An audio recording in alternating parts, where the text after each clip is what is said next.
This week's Sedger contains one of the Torah's most important lessons, how to measure success. After the Jewish people, on their way to Eretz Yisrael, were denied passage through the land of Edom, they encountered Sichon, king of the Amori. Rather than permitting the Jewish people to traverse his land, Sichon attacked them and was defeated. Among the cities conquered by the Jews was Heshbon, a city that Sichon himself had previously captured from Moab. The Torah quotes a well-known poem that was recited after Sichon's victory over Moab and his capture of Heshbon. Akein yomru hamoshlim bo'u Heshbon. Therefore the poets, those who compose parables, say, "Come to Heshbon." On its surface, the verse appears to be referring to storytellers celebrating a military victory. Heshbon was an important city, and its conquest was viewed by Sichon's people as a tremendous success. Yet Chazal saw a deeper message in these words.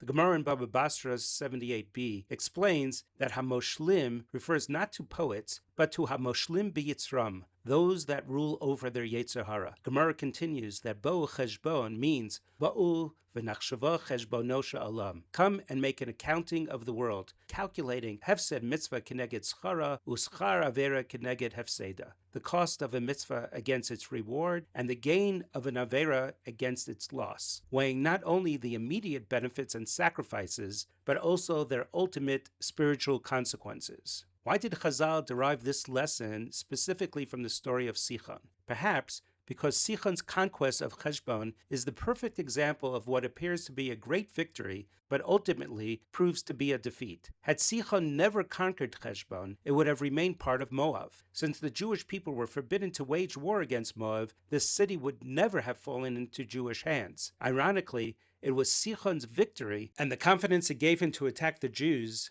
that ultimately caused him to lose not only Heshbon, but nearly his entire kingdom. What appeared to be his greatest triumph became the cause of his downfall. There's an old story about a wealthy businessman who spent years fighting a bitter lawsuit against his business partner. After finally prevailing in court, he proudly announced, "I won." "How much did you recover?" his friends asked. $2 million, he replied. "And what did the lawsuit cost you?" $3 million.